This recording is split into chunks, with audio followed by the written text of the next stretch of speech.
Assalamualaikum warahmatullahi wabarakatuh. Kembali lagi bersama sahabat Sams Channel, sahabat belajar kita semuanya. Kali ini kita akan kembali membahas soal-soal latihan asesmen formatif atau sumatif bab 6 untuk pelajaran bahasa Indonesia kelas 4 pada kurikulum Merdeka, yakni dengan judul 1 titik.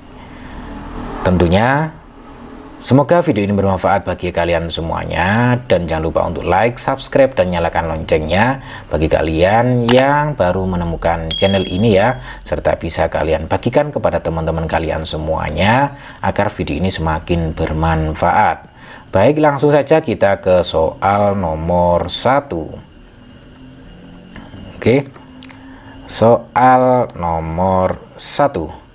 Kalimat yang disusun sesuai kaidah bahasa Indonesia adalah kalimat A aktif, B pasif, C efektif, D tidak efektif.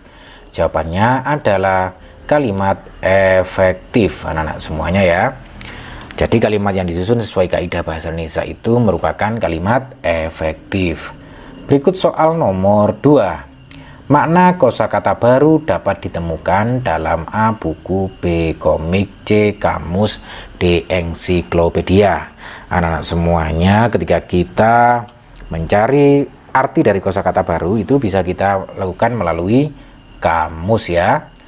Kemudian soal nomor 3, panorama di pantai Serau sangat indah. Arti kata panorama adalah A. keadaan alam yang indah dipandang, B. pemandangan alam yang bebas dan luas, C. tata ruang untuk mengatur pemandangan alam, dan D. pemandangan alam dengan aneka bentuk permukaan. Anak-anak semuanya, yang dimaksud dengan kata panorama di sini yaitu pemandangan alam yang bebas dan luas, sehingga jawabannya adalah B, anak-anak semuanya. Berikut soal nomor 4. Dewi malam bersinar indah. Majas yang terdapat dalam kalimat tersebut adalah A. litotes, B. metafora, C. hiperbola, D. personifikasi. Anak-anak semuanya, di sini Dewi malam bersinar indah ini merupakan kiasan dari bulan ya. Sinar bulan ini membuat kalimat tersebut terkesan sangat indah. Hal ini merupakan ciri-ciri dari majas metafora ya. Kemudian 5. Rangkaian kejadian yang dihadapi oleh tokoh dalam cerita tersebut ya.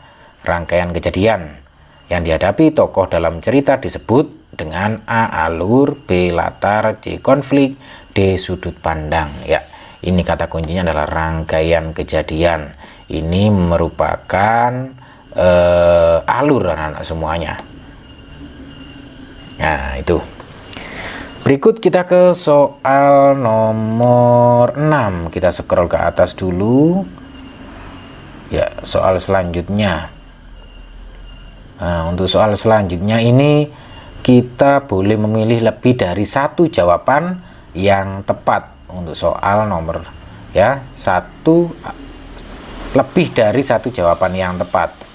Kita mulai, kita baca terlebih dahulu kutipan cerita untuk soal nomor 1 dan 2. Pagi itu, rombongan mereka telah tiba di Pulau Kelor yang ditempuh hanya sekitar setengah jam dari kota Labuan Bajo dengan menggunakan kapal nelayan.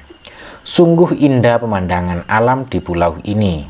Hamparan bukit dan pepohonan hijau berpadu serasi dengan langit dan laut yang biru.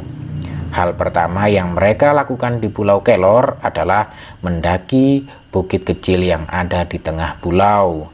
Bukit itu cukup terjal, namun hal itu tak mengurungkan niat mereka untuk mencapai puncaknya. Yuhu, aku sampai lebih dahulu di puncak, kata Indina bangga. Aku nomor 2, timpal Rini. Baik anak-anak semuanya, setelah kita baca bacaan tersebut, mari kita jawab pertanyaannya ya. Oke, kita besarkan. Ya.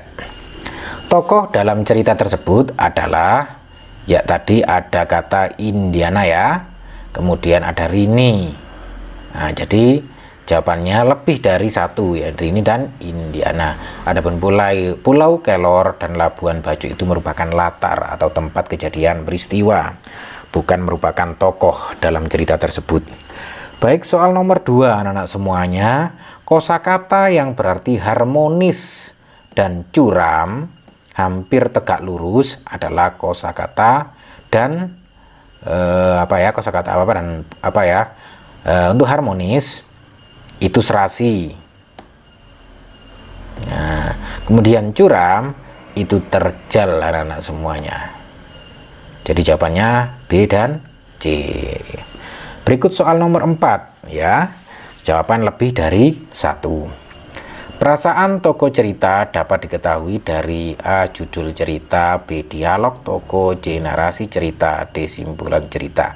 Ya, kita mengetahui perasaan cerita di atas kan suka, senang, ya, itu bisa kita ketahui dari mana? Dari dialog tokoh. Tadi ada perkataan Rini dan Indina. Kemudian narasi cerita atau gambaran cerita di situ. Bagaimana narasi ceritanya itu bisa kita mengetahui perasaan tokoh cerita tersebut. Jadi jawabannya B dan C. Berikut kita ke soal nomor 5. Kita jawab lebih dari ya. Oh, ternyata ada soal nomor 3 nih, ketinggalan. Oke, soal nomor 3. Sebagai pelajar yang baik kita harus selalu rendah hati, tapi tidak boleh rendah diri. Arti majas dalam kalimat tersebut adalah ya, rendah hati itu tidak angkuh, kemudian rendah diri itu minder. Ya, jadi jawabannya adalah A dan D. Kemudian soal nomor 5. Tadi terlewati soal nomor 3 ya. Kita langsung ke soal nomor 5. Teks narasi terkadang dilengkapi dengan ilustrasi atau gambar. Ilustrasi atau gambar dalam teks narasi berfungsi untuk A. menambah daftar halaman, B. menarik perhatian membaca, C. memberikan variasi dalam buku, D. memudahkan dalam memahami isi cerita. Anak-anak semuanya, kata kuncinya di sini ilustrasi atau gambar ini tujuannya yaitu untuk menarik perhatian membaca ya. Kemudian memudahkan dalam memahami isi cerita. Jadi jawabannya B dan D. Baik, berikutnya kita ke soal nomor ya. Oh ya, yang C. Ayo melengkapi dengan jawaban yang tepat. Kita lengkapi ya. Kutipan cerita untuk soal nomor 1 sampai 5. Berarti untuk menjawab soal nomor 1 ini sampai nomor 5 ini ya. Oke. Setelah tenang, Ruby bersama ayahnya melanjutkan perjalanan mengelilingi Pulau Komodo dengan rombongan wisatawan lainnya. Tak lupa, ia mengabadikan momen melalui bidikan kameranya. Ruby sangat senang bisa berwisata ke Pulau Komodo yang indah dan unik dengan keberadaan satwa komodonya. Di tempat ini, Ruby juga mendapat pelajaran berharga tentang bagaimana berperilaku yang seharusnya di tempat wisata. Pertanyaannya, arti kata momen dalam kutipan cerita tersebut adalah ya, momen ini. Ia mengabadikan momen dalam kutipan cerita tersebut, yaitu kira-kira apa ya? Momen itu adalah saat yang indah. Di mana? Di Pulau Komodo ini. Berarti nomor 1 ini saat yang indah. Saat yang indah. Nah, saat yang indah gitu ya. Berikut soal nomor 2. Perasaan tokoh dalam cerita tersebut adalah ya, perasaannya di sini adalah senang. Ini jawaban untuk nomor 2. Kemudian momen itu jawaban nomor 1 yang artinya saat. Ya. Ini saya tarik garis biar kalian lebih mudah untuk memahaminya. Kemudian isi teks tersebut menceritakan tentang momen Ruby saat berwisata ke Pulau komodo ya. Waktu momen Ruby di sini momen atau waktu Ruby saat berwisata ke Pulau Komodo ya. Berikut kita ke soal nomor 4. Apabila dituliskan dalam bentuk laporan perjalanan, bagian kutipan cerita tersebut dapat dimasukkan pada bagian tengah ya. Ada awal, tengah, dan simpulan atau akhir. Maka untuk kutipan cerita itu berada di bagian tengah ya. Di bagian tengah anak-anak semuanya. Itu. Kemudian untuk soal nomor 5, latar tempat dalam kutipan cerita tersebut adalah di Pulau Komodo ya. Ini saya tarik ke sini. Nah, ini. Baik, berikutnya kita ke bagian D anak-anak semuanya. Saya kira mudah dipahami, oleh karena itu saya hapus dulu. Kemudian saya scroll ke atas. Ya, kita lihat dulu. Oh, nanti ada kita menarik garis. Ini merupakan bagian akhir dari pembahasan soal ini ya. Kita baca dulu. Minggu pagi, Ruby diajak ayah pergi ke Pulau Komodo yang masuk ke dalam kawasan Taman Wisata Komodo di Labuan Bajo, Nusa Tenggara Timur. Untuk menuju ke Pulau Komodo, ayah dan Ruby memilih jalur laut dengan mengendarai speedboat atau perahu mesin. Ayah, kenapa pulau itu dinamakan dengan Pulau Komodo? Apa karena pulau itu jadi tempat tinggal komodo? Ruby memastikan. Benar nak, Pulau Komodo merupakan habitat dari salah satu hewan prasejarah, yakni komodo. Jumlah komodo yang hidup pada saat ini mencapai 2.500 ekor. Wah, banyak sekali jumlah komodonya ya.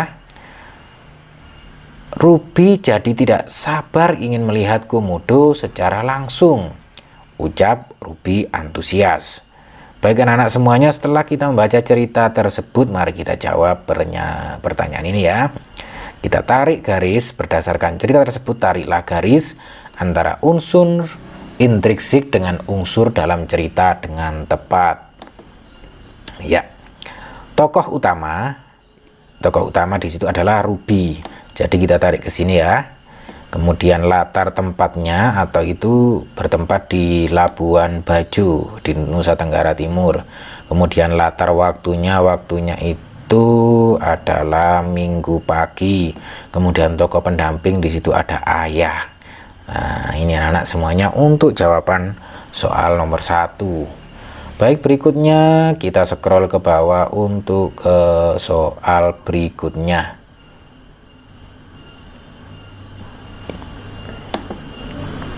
Dalam bacaan dapat ditemukan kata-kata baru yang dapat diketahui maknanya dalam kamus.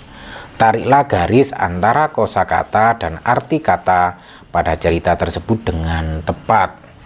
Ya, jalur itu merupakan rute anak-anak semuanya. Kemudian kawasan itu merupakan daerah tertentu yang mempunyai ciri tertentu. Sedangkan habitat itu lingkungan kehidupan asli. Sedangkan antusias itu bersemangat. Berikut soal nomor 3. Tariklah garis antara kata tanya dan jawaban berdasarkan kutipan cerita tersebut dengan tepat. Kata tanya yang pertama kapan? Berarti di situ kapan Ruby dan ayah itu pergi ke Pulau Komodo ya. Kapan berarti di situ Minggu pagi. Kemudian apa yang dilakukan Ruby dan ayah di situ? Pergi ke Pulau Komodo. Kemudian siapa yang pergi ke Pulau Komodo? Ruby dan ayah. Kemudian bagaimana Ruby dan ayah itu pergi ke Pulau Komodo? Dengan mengendarai perahu mesin lah. Jadi kita membuat pertanyaan yang sesuai dengan kutipan cerita di atas dan jawabannya disediakan di sini. Itu maksud dari soal nomor 3 ini. Berikutnya kita hapus, kita scroll ke atas untuk melanjutkan menjawab nomor 4 dan 5. Baik, berikutnya tariklah garis antara struktur dan urutan struktur teks prosedur dengan tepat. Ya, nomor 4.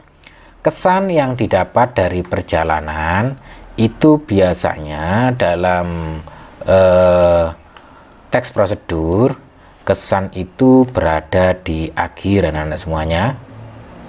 Kemudian kalimat yang mencerminkan isi bacaan itu biasanya berisi di judul.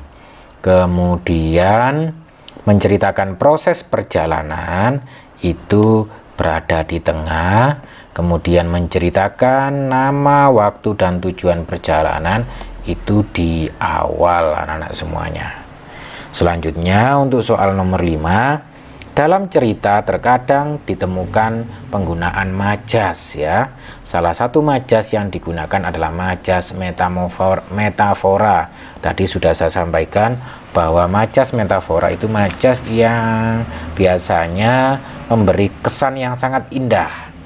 Seperti itu. Pasangkan antara majas metafora dan artinya berikut secara benar. Kutu buku itu artinya orang yang gemar membaca. Tulang punggung itu pencari nafkah. Kemudian raja siang itu adalah matahari. Baik anak-anak semuanya, demikian tadi pembahasan soal untuk latihan soal asesmen sumatif atau formatif pada bab berapa tadi ya? Ya, pada bab 6 untuk pelajaran bahasa Indonesia kurikulum merdeka. Dan semoga ini bermanfaat bagi kalian semuanya. Tentunya bagi kalian yang baru menemukan channel ini, jangan lupa untuk like dan subscribe serta nyalakan loncengnya, serta bisa kalian bagikan kepada teman-teman kalian semuanya agar video ini semakin bermanfaat. Sampai ketemu lagi di latihan-latihan soal berikutnya. Wassalamualaikum warahmatullahi wabarakatuh.